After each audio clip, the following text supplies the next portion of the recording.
Hello everyone. அதாவது இன்னைக்கு பார்த்தீங்கன்னாக்க, நம்ம வந்து எத பார்க்க போறோம்னா, அதாவது இந்தியாவ பத்தி தான் பார்க்க போறோம். இந்தியா வந்து அவங்க இப்ப வரையும் வந்து எந்த மாரி வந்து அ அது அவங்களோட பலத்த காமிக்குது. அதான் இல்லாம உலகத்திலேயே ஏன் வந்து இந்தியாவ வந்து தொட்டு பார்க்கறதுக்கு பயப்படுறாங்க? அத ஏன் வந்து அதான் இல்லாம வந்து பார்த்தீங்கன்னாக்கா, இப்ப இந்தியாவோ, சைனாவோ வந்து அ அதாவது சைனா அண்ட் பாகிஸ்தான் யார் நெனைச்சாலும், ஜப்பானோ யார் நெனைச்சாலும் ஏன் வந்து இந்தியாவ வந்து தொட்டு தொட்டு பார்க்கறதுக்கு வந்து பயப்படுறாங்க? அது இல்லாம போருக்கு வந்தாலும் ஏன் உடனே வந்து முடிவுக்கு வந்துருது? ஏன் இந்த மாரி வந்து அவங்க வந்து பயப்படுறாங்க அப்படிங்கிறதுக்கான நம்ம இதுல வந்து பார்த்தீங்கன்னாக்கா, மிக முக்கியமான வந்து சில பாயிண்ட்ஸ்கள பார்க்க போறோம். ஸோ அது மட்டும் இல்லாம, இதுல நம்மளுக்கு ஒருத்தர் வந்து ரொம்ப அவர பார்த்தாவே இவர் வந்து உங்களுக்காண்டி இவர் வருவாரு. கண்டிப்பா இவர் வந்து வந்தாருன்னா நமக்கு பிரச்சனை அப்படிங்கிற மாரியும் வந்து அ பயந்துகிட்டே வந்து இப்ப வரையும் வந்து வரமாட்டேங்கிறாங்க. அது மட்டும் இல்லாம நம்ம கண்ட்ரியோட மிக முக்கியமா வந்து பார்த்தீங்கன்னாக்க, நம்மளோட அ அந்த வடிவமைப்பு தான். ஸோ அந்த வடிவமைப்புலனாலயும் வந்து இந்தியா வந்து தொட்டு பார்க்கறதுக்கு பயப்படுறாங்க அப்படின்னுங்கிறது உங்களுக்கு தெரியுமாங்க? ஆமாங்க. வாங்க இன்னைக்கு அத பத்தி தான் பார்க்க போறோம். நான் உங்க ஆனந்த் பாலா. வணக்கம். அதாவது வாங்க. ஸோ இதுல வந்து பார்த்தீங்கன்னாக்க, இது இந்தியாவோட பலங்கள்னு பார்த்தீங்கன்னா, இப்ப ரீசென்ட்டா நடந்த அதாவது சிந்தூர் ஒரு நடந்துச்சு. ஸோ அந்த சிந்தூர்ல பார்த்தீங்கன்னாக்க, இதுக்கு முன்னாடி வந்து அவங்க வந்து அதாவது தீவிரவாதிகள் வந்து பார்த்தீங்கன்னாக்க, இந்தியாவோட டூரிஸ்ட்ல அதாவது ஜம்மு அண்ட் காஷ்மீர்ல வந்து பார்த்தீங்கன்னாக்க, அட்டாக் பண்ணி 26 பேருக்கு மேல இறந்து போனாங்க. ஸோ இதனால இந்தியா வந்து அவங்க மேல வந்து ஒரு சிந்தூருங்கிற ஒரு ஆப்பரேஷன ஸ்டார்ட் பண்ணாங்க. அந்த சிந்தூர் ஆப்பரேஷன துல்லியமா அவங்கள வந்து அடிக்க விட்டு, அதாவது எங்கெங்க வந்து அதாவது அந்த தீவிரவாதிகள் இடம் இருக்கோ எல்லாத்தையும் வந்து கம்ப்ளீட்டா காலி பண்ணாங்க. ஸோ இதனாலேயே வந்து உடனே வந்து பாகிஸ்தான் வந்து இல்ல முடிச்சுக்கலாம் அப்படிங்கிற மாரி பேசி அத இத முடிச்சு விட்டாங்க. ஸோ இதுவும் வந்து மிகப்பெரிய வந்து ஒரு பேசு பொருளா டைம் போணுச்சு. ஸோ அதனால தான் இது இப்ப இருக்கிற இந்தியா வந்து ஏன் தொட்டு பார்க்கறதுக்கு இருக்கிற சைனாவோ சரி, அ அதாவது பாகிஸ்தானும் சரி, யாருமே வந்து முன்னுக்கு வர மாட்டேங்கிறாங்கன்னா, இதுதான் மெயின் ரீசன். வாங்க பார்க்கலாம். அதான் ஏன்னாக்க, இந்தியாவுக்கு பலமாகவே சொல்லணும்னா, அதோட நிலப்பரப்பு தான் சொல்லணும். இந்த நிலப்பரப்புல பார்த்தீங்கன்னாக்க, அதோட அ பாலைவனமா இருக்கட்டும், அது இல்லாம மலைப்பகுதிகளா இருக்கட்டும், அது இல்லாம பார்த்தீங்கன்னாக்க, அந்த கடல் சூழ்ந்துள்ள அந்த நிலப்பரப்புகளா இருக்கட்டும், இதுதான் வந்து இந்தியாவோட மிகப்பெரிய பலம் அப்படிங்கிறாங்க. ஸோ வாங்க அது என்னக்கும் அதாவது இந்தியாவுக்கும் அதோட பரப்பு பார்த்தீங்கன்னாக்க, அதாவது 8,00,000 அது 8,00,000 வந்து பார்த்தீங்கன்னா, பாகிஸ்தானோட ஃபுல் சதுர கிலோமீட்டர் வந்து பார்த்தீங்கன்னாக்க 8,00,000 கிலோமீட்டர் அப்படிங்கிறாங்க. இதுல வந்து அதோட அ 4 மடங்கு பெரிய ஒரு கண்ட்ரி எதுனாக்கா, அதாவது இந்தியா. ஸோ அவங்களோட கம்பேர் பண்ணும்போது இந்தியா வந்து பார்த்தீங்கன்னா, ஒரு 4 மடங்கு வந்து பெரிய கண்ட்ரி. ஸோ அதுதான் வந்து இப்ப வந்து பார்த்தீங்கன்னாக்க, 32,00,000 கிலோமீட்டர் அளவு சுற்றளவு பரவும் கொண்ட ஒரு இந்திய பரப்பு. ஸோ அப்படி இருக்கும்போது, இவங்கள வந்து பார்த்தீங்கன்னா, உள்ளே வந்து பார்த்தீங்கன்னா நம்மளோட இமயமலை எடுத்துக்கிட்டீங்கன்னாக்க, இமயமலை வந்து ரொம்ப ஒரு அதாவது ரொம்ப அதுதான் வந்து நம்மளோட முக்கியமான ஒரு அதாவது சைனாவும் சரி, அ பாகிஸ்தானையும் வந்து நம்ம ஒரு சிலவு வந்து கண்ட்ரோல் பண்றதுக்கான மிக முக்கியமான மலைகளா இருக்கு. ஸோ அந்த மலைகள்ல வந்து பார்த்தீங்கன்னா, இந்த மலைகள் பார்த்தீங்கன்னா 2400 நீளம் உள்ளது. அந்த நீளம் வந்து பார்த்தீங்கன்னாக்க 2400 நீளம். ஸோ இந்த இமயமலையில பார்த்தீங்கன்னாக்க, கடுமையான பனிப்பொழிவுகள், அதனால காலநிலை மாற்றங்கள், ஸோ அந்த அந்த இமயமலையோட கரடுமுரடான அந்த மலைப்பகுதிகள், இதுதான் வந்து பார்த்தீங்கன்னா, அடுத்த நாட்டுக்காரங்க வந்து நம்ம நாட்டுக்கு வந்து இத வந்து அட்டாக் பண்றதுக்கு வந்து யோசிக்கிறாங்க. ஸோ அதுவும் வந்து ஒரு மெயின் ரீசனா இருக்கு. ஸோ இதுக்கு முன்னாடி பார்த்தீங்கன்னா, அதாவது அலெக்சாண்டர் இந்த மாரி வந்து பெரிய எம்பையர் வந்து இந்தியாவ தாக்க வரும்போது, அத வந்து அவங்கனால தாக்க முடியல. இதுவும் வந்து அந்த டயத்துல வந்து பெரிய ஒரு பேசு பொருளா இருந்துச்சு. வந்து பார்த்தீங்கன்னா, இந்தியாவுல வந்து மேற்கு பகுதியில பார்த்தீங்கன்னாக்க, அதாவது 2,00,000 அதாவது அ 2,00,000 வந்து 2,00,000 வந்து கிலோமீட்டர் வந்து பார்த்தீங்கன்னாக்கா, அவங்க வந்து அந்த இதுல வந்து பாடல பார்க்குறாங்க. இதுல வந்து தார் பாலைவனம், அதாவது உலகின் வந்து 7வது தார் பாலைவனமா வந்து இந்த பாலைவனம் இருக்கு. இந்த தார் பாலைவனத்துல பார்த்தீங்கன்னாக்க, உலகின் வந்து 7வது ஒரு மிகப்பெரிய தார் பாலைவனம். தார் பாலைவனத்துல பார்த்தீங்கன்னா, 1971ல வந்து இந்தியா, பாகிஸ்தான் வந்து வார் நடந்துச்சு. இந்த வார் நடக்கும்போது, அதாவது பாகிஸ்தான் வீரர்கள் வந்து இந்தியாக்குள்ள ஊடுருவுறதுக்காண்டி உள்ளரிக்க வந்தாங்க. ஆனா வந்துட்டு, அவங்கனால வந்து ஒரு குறிப்பிட்ட தூரத்துக்கு மேல அவங்கனால மூவ் பண்ணி உள்ளரிக்க வர முடியல. உடனே வந்து பின்வாங்கி ஓடி பின்வாங்கி ஓடி போயிட்டாங்க. அது இல்லாம என்னதுக்காண்டி ஓடினாங்கனாக்க, அங்கே உள்ள நடக்கிற ஒரு கால சில அ ம் அந்த ஒரு உள்ளரிக்க எப்போ வந்து என்ன மாரி வந்து இயற்கையோட ஒரு சில மாற்றங்கள்னால இங்க வந்து பார்த்தீங்கன்னாக்க, உள்ளரிக்க வந்து ஒரு குறிப்பிட்ட தூரத்துக்கு அப்புறம் உங்களால வர முடியாது. ஆக்ஸிஜன் குறைபாடு, அது இல்லாம வந்து பார்த்தீங்கன்னா, ரொம்ப டிகிரி செல்சியஸ் பார்த்தீங்கன்னா 40லேருந்து 50 டிகிரி செல்சியஸ் வரையும் வந்து அந்த மாற்றங்கள் இருந்துகிட்டே இருக்குமா. ஸோ அப்படி இருக்கும்போது உங்களால வந்து ஒரு குறிப்பிட்ட நேரத்துக்கு மேல அதுக்கு மேல தாக்கு பிடிக்க முடியாது. அப்படிங்கிற மாரி அது இல்லாம பார்த்தீங்கன்னாக்க, அங்கே வந்து அதுல வந்து மணல் புழுதிகள்லாம் வர்றதுக்கான வாய்ப்புகள் வந்து அதிகமா இருக்கு அப்படிங்கிறாங்க. ஸோ இது வந்து நம்ம தார் பாலைவனத்த வந்து அவங்க வந்து உள்ள அட்டாக் பண்ணி வர்றதுக்கான வாய்ப்புகள் வந்து ரொம்ப கம்மியா இருக்கு அப்படிங்கிறாங்க. இது வந்து லடாக் வரையும் இருக்கிறனால, சைனாவுக்குமே வந்து இது வந்து மிகப்பெரிய ஒரு வந்து ஒரு ஆரவல்லி மலைத்தொடர் அப்படிங்கிறாங்க. இந்த ஆரவல்லி மலைத்தொடர் வந்து நம்மளுக்கு எவ்வளவுக்கு வந்து ஒரு பாதுகாப்பான இருக்குன்னு பார்த்தீங்கன்னாக்க, இது வந்து பார்த்தீங்கன்னாக்க, ஆ 692 கிலோமீட்டர் தூரம் வந்து இந்த மலைத்தொடர்கள் இருக்கு. இந்த மலைத்தொடர்கள்ல வந்து பார்த்தீங்கன்னா, இதுல வந்து பார்த்தீங்கன்னா, ஆ அதாவது 5650 ஃபீட் அளவு கொண்ட இந்த மலைத்தொடர்கள்ல வந்து நீங்க எப்படி அதாவது ரொம்ப அந்த மலைத்தொடர்கள் எல்லாமே வந்து செங்குத்தாகவும், அது இல்லாம அந்த மலைத்தொடர்கள் உள்ளடக்கி வந்து அவ்வளோ காடுகளா இருக்கிறதுனால, நீங்க அந்த இடத்துல இருந்து அடுத்த இடத்துக்கு நீங்க மூவ் பண்ணி வர்றதுக்கான வாய்ப்புகள் வந்து ரொம்ப கம்மியா இருக்குன்னு சொல்றாங்க. அதனாலயும் வந்து உங்களால வந்து உள்ளரிக்க வந்து நீங்க ஏதோ அந்த உள்ளைக்க வந்து சண்டை போடவோ, உள்ளைக்க அதுக்குள்ளேயுமே வந்து நம்ம வந்து அடிச்சிறதுக்கான வாய்ப்புகள் வந்து அதிகமா இருக்கு.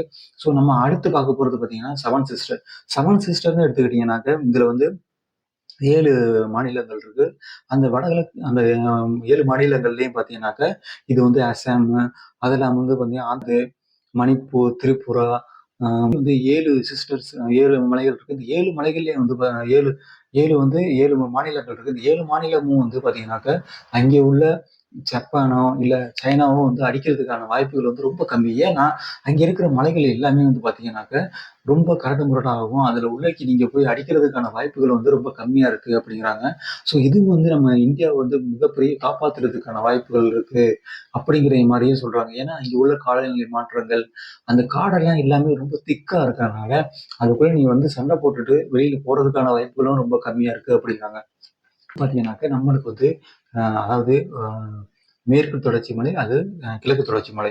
ஸோ அது மாரி இருக்கு. ஸோ இது வந்து எந்த இத பேஸ் பண்ணி இருக்குனாக்க, அதாவது மேற்கு தொடர்ச்சி மலை இது வந்து கிழக்கு தொடர்ச்சி மலை இருக்கு. இந்த மேற்கு தொடர்ச்சி மலையில என்ன மாரி வந்து அதாவது கேரளா இந்த மாரி ஒட்டி இருக்குது. ஆந்திரா, அ கர்நாடகா இந்த இத வந்து ஒட்டி இருக்கிற அந்த அ மலைகள் வந்து பார்த்தீங்கன்னாக்க, இது வந்து திப்பாதி அப்படிங்கிற ஒரு ரிவர் வந்து பெரிய ரிவர் போகுது. இந்த ரிவர் வந்து எண்ட் ஆஃப் த அதாவது எண்ட் ஆஃப் த கன்னியாகுமரி வரையும் இந்த ஆறு வந்து போகுது அப்படிங்கிறாங்க. இந்த ஆறுல வந்து அந்த சைட்லயே வந்து மிகப்பெரிய ஒரு மலைகள் இருக்கு. அந்த மலைகள்லயும் வந்து பார்த்தீங்கன்னாக்க, எவ்வளவு வந்து பார்த்தீங்கன்னாக்க, இந்த மலைகள் வந்து பார்த்தீங்கன்னா, ரொம்ப அ கரடு முரடுமா இருக்கனாலயும் வந்து நீங்க வந்து உடலுக்கு வந்து அவ்வளவு சீக்கிரம் வர்றதுக்கான வாய்ப்புகள் வந்து கம்மிங்கிறாங்க. அது இல்லாம கிழக்கு தொடர்ச்சி மலையில வந்து பார்த்தீங்கன்னா, வங்காள விரிகுடா அந்த வங்காள விரிகுடா ஏரியால வந்து இது வந்து அமைஞ்சிருக்கு. இந்த இது வந்து பார்த்தீங்கன்னாக்க, இது வந்து சுமார் வந்து 600 மீட்டர் உயரம் உடையது. 600 மீட்டர் உடைய இந்த இது வந்து இந்த மலைகள் வந்து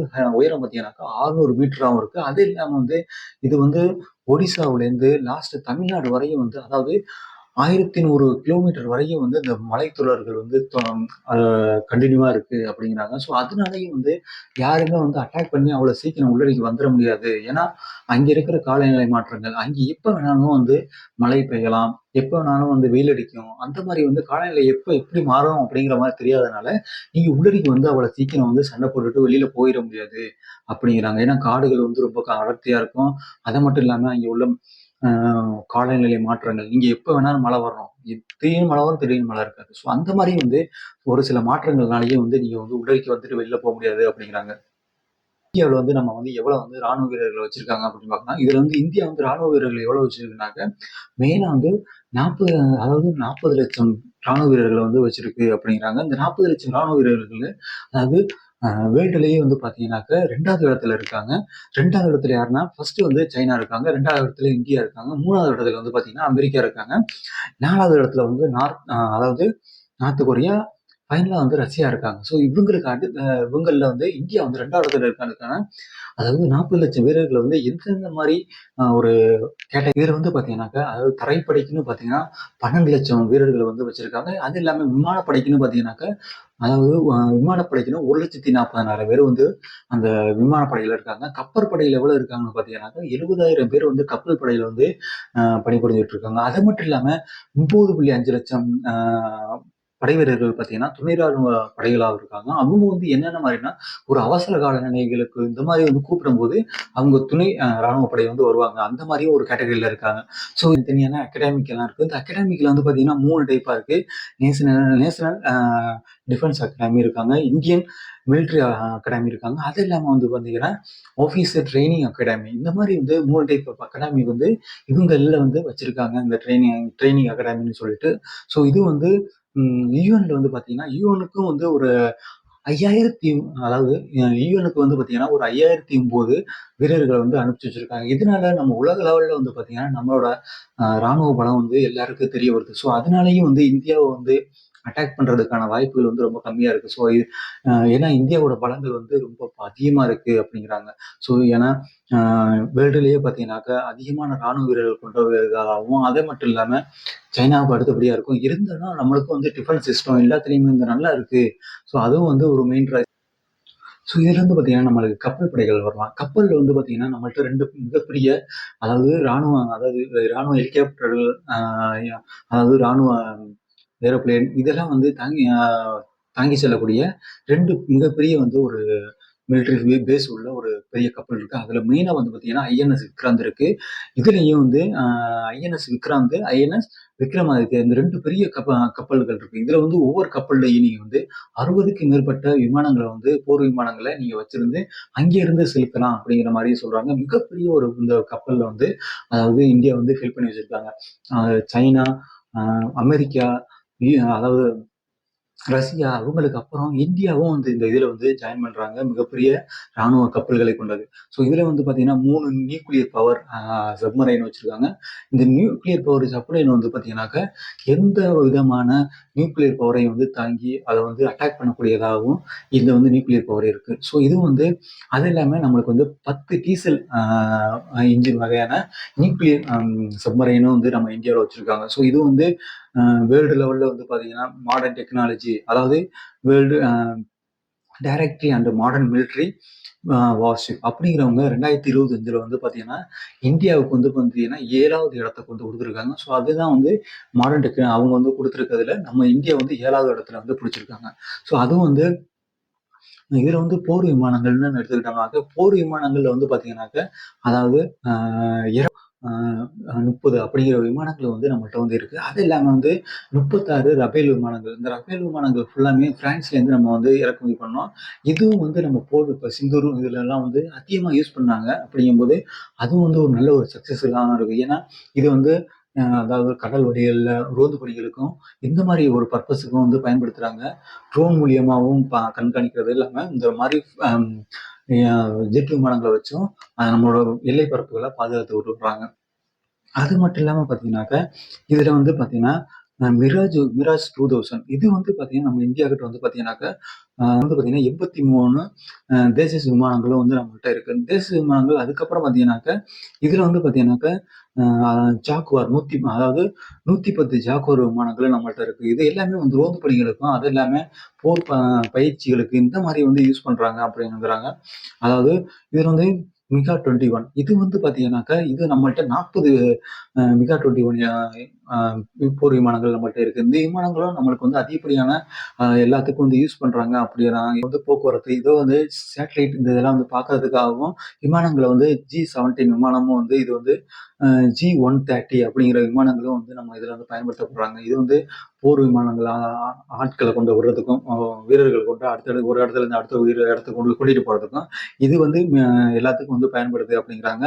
அதுக்கப்புறம் நேத்ரா இயர்லி வார்னிங் சிஸ்டம் அப்படின்னா வந்து நம்மளுக்கு வந்து என்னென்ன வந்து அதாவது அடுத்த கண்ட்ரில இருந்து நம்மளுக்கு வந்து ஏதாவது வார்னிங் வருதா அப்படிங்கிறத வந்து சென்ஸ் பண்றதுக்காண்டி இந்த வந்து நேத்ரா இயர்லி வார்னிங் அப்படிங்கிற ஒரு டிஃபென்ஸ் சிஸ்டமும் வந்து வந்து யூஸ் பண்றாங்க. இதுவும் வந்து நம்ம இதுல வந்து அதிகமா யூஸ் பண்றாங்க. இதுல நம்ம டிஃபென்ஸ் சிஸ்டம்னு வந்து இப்ப ரீசெண்டா வந்து சிந்தூர் அந்த இந்தியா பாகிஸ்தான் ம் சண்டையில பார்த்தீங்கன்னாக்கா, எத எத யூஸ் பண்ணாங்கன்னாக்கா, S-400 இது வந்து நம்ம வந்து அதிகமா வந்து நம்ம அ அத ரஷ்யாவுல இருந்து தான் வாங்குனோம். அந்த ரஷ்யாவுல இருந்து வாங்கி இதுவும் வந்து ஒரு நேரம் தான் சொல்லுவாங்க. ஏன்னா, இது இருந்தனால நெறைய வந்து அவங்க ஆயிரக்கணக்கான ட்ரோன்கள விட்டாலும், அவ்வளதையும் வந்து அடிச்சு காலி பண்ணுச்சு. ஸோ அது மட்டும் இல்லாம, நம்மளோட ஏர் டிஃபென்ஸ் சிஸ்டம் அதாவது டிஆர்டிஓ அவங்க தயாரிச்ச ஏர் டிஃபென்ஸ் சிஸ்டமும் இதுல வந்து மிகப்பெரிய வேலைய காமிச்சுச்சு அப்படின்னு சொல்லலாம். அது என்ன ஆகாஷ் ஏர் டிஃபென்ஸ் சிஸ்டம். இந்த ஏர் டிஃபென்ஸ் சிஸ்டம் தான் அதிகமான எல்லா ட்ரோன்களையும் வந்து காலி பண்ணுது அப்படிங்கிற மாதிரியும் சொல்றாங்க.